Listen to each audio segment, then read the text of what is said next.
Hello everyone, Vermont Red Pill here.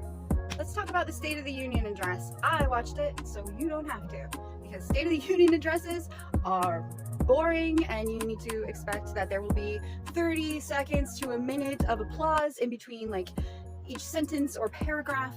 So no wonder Trump's speech was so long. There was a lot going on there, especially when it comes to like shout outs to the different people that were invited there.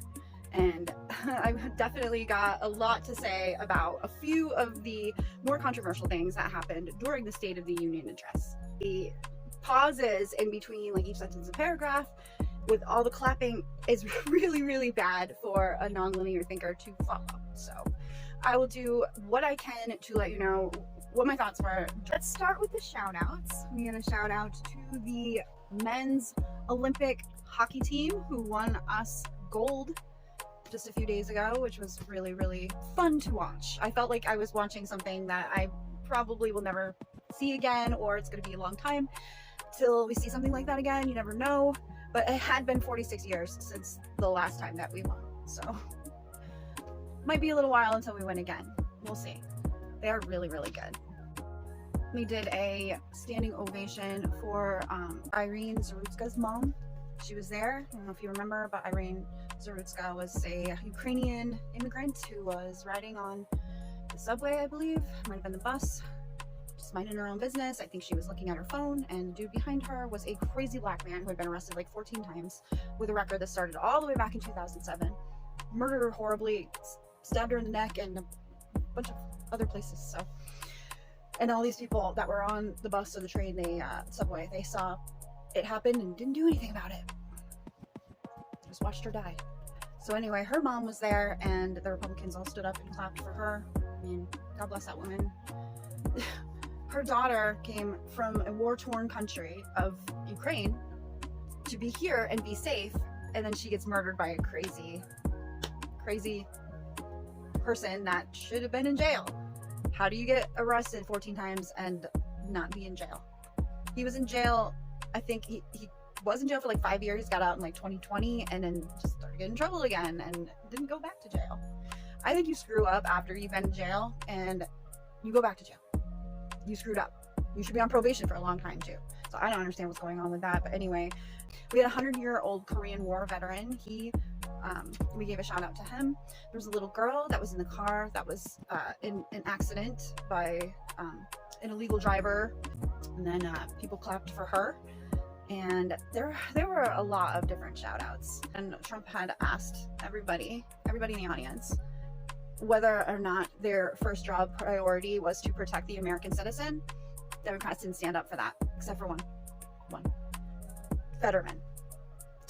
Fetterman stood up for it. John Fetterman, the man who had a stroke a few years ago, created brain damage, and yet he is the one standing up and saying, yes, I am with the Republicans, and we are supposed to be protecting American citizens. That is our number one job. We need to deport people by the millions, because only then will we be able to afford housing again. Maybe people will be able to buy a house, wow, or the rent won't keep going up and people will be able to rent their apartments again, because that's something that can cause inflation besides printing money, and that's scarcity.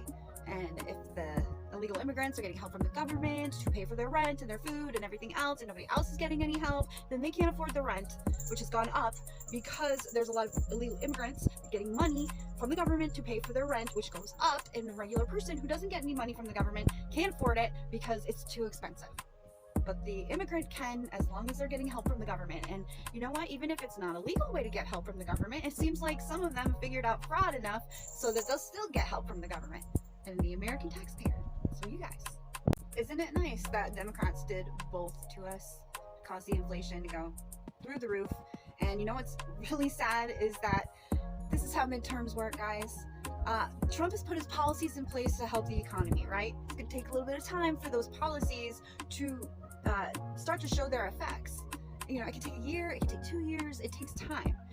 And while this is happening, we're still dealing with the effects of the Biden administration. And even before that, with what COVID did, their models maybe don't work so well.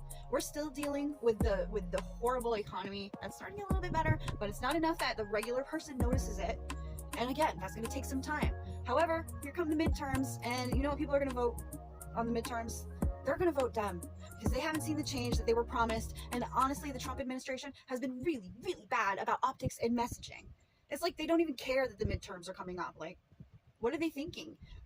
We need people to talk to the young men and women of Gen Z who voted for Trump, especially the men who aren't seeing any change. We need to talk about ICE and how ICE was not prepared for the riots that happened, even though it was predicted that riots were going to happen when they tried to they tried to arrest illegal immigrants. Riots were inevitable. So why wasn't ICE trained for this? They should have been. And I think that if they had been, then maybe Preddy and Good would still be alive. I don't know. But that is on the Trump administration. That is on Kristi Noem, holding her accountable for that. So I am very disappointed in Kristi Noem, and I am very disappointed in Pam Bondi because of how she handled the Epstein list. Better vote in the midterms, because if you don't, Democrats are going to win. They will take over, and everything that we put in place, or that Trump put in place to help the economy and the American citizen, will not end up taking effect, will not end up helping. Why? Because Trump is going to be busy with impeachment after impeachment after impeachment. Not just him. It'll probably be his whole administration. The Democrats, once they win the House, once they win the Senate, once they win the House, we're in a lot of trouble. Will be no way to do executive orders while the president is constantly having to defend himself from impeachments. They impeached him twice last time. Don't be surprised if they go for 3 this time. That's why you got to vote in the midterm, guys. You really, not only you, but you got to tell your friends, your family, Joe Blow down the street who never votes. We need you. We need your vote, Joe Blow. Vote for Trump. Vote for the Republicans. Even if you hate Republicans, because they are not as bad as the Democrats. Democrats did not stand up for the American citizen. I would never want to vote for anyone that would do that. I don't care if they were doing it to I think they said they were like doing it to show boycotting or something. No. That's not how you do it. And normally Democrats are really, really good at optics, but this was very bad. This did not read well. People did not like this. Even the loyalists, even the vote blues, no matter whose, they couldn't say anything or spin this in any way that was positive for the Democrats. The closing was great and true showmanship. In the true showmanship way that Trump does things, he started talking about American history and what we have accomplished, and all the things that we have accomplished as Americans over the last 250 years. From curiosity to bravery to loyalty to prosperity. That's the story of America, of the United States. It's that simple. And Trump was able to nail that idea. And that little seed of appreciation and hope for the future. We are the last bastion of freedom. Our Constitution is unlike any other, and so is our culture. Even if you don't like Americans, you like America. You like what it stands for. And I think you like that Americans are willing to do almost anything to hold on to our freedoms. Again, we do that so you don't have to. To paraphrase some of Trump's closing statement, when God needs a nation to work miracles, he knows exactly who to ask. And it's America, obviously. Probably not the Democrats, though. I don't think that they have our best interests at heart. Thanks for watching. I'll see you next time. God bless America. Bye.